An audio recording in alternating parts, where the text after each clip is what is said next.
Hello, and welcome back to another episode of The Spill. Let's talk about it. I'm your host, Kevin Franklyn. In today's episode, we're diving into a significant international development.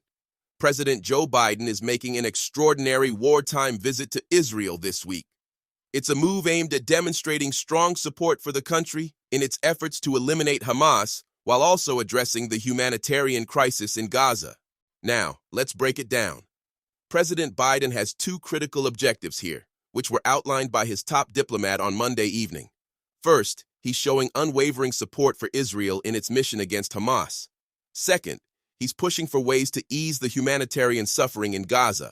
This visit comes with substantial risks as the president seeks to prevent the Middle East crisis from escalating. It's not just any visit, it's a show of solidarity and a clear message to the region. Biden was invited by Prime Minister Benjamin Netanyahu, a friend he's known for 4 decades. His decision to go wasn't taken lightly and involved deliberations with his national security and intelligence advisors.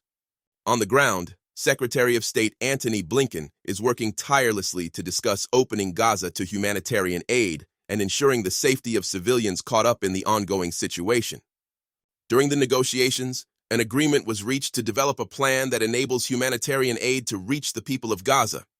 President Biden will also visit Jordan, where he'll meet with regional leaders who have expressed concern over the Gaza situation. But the security risks are evident. In a recent meeting between Blinken and Netanyahu, air sirens sounded, emphasizing the volatility of the region. However, the White House has deemed the visit safe and strategically significant.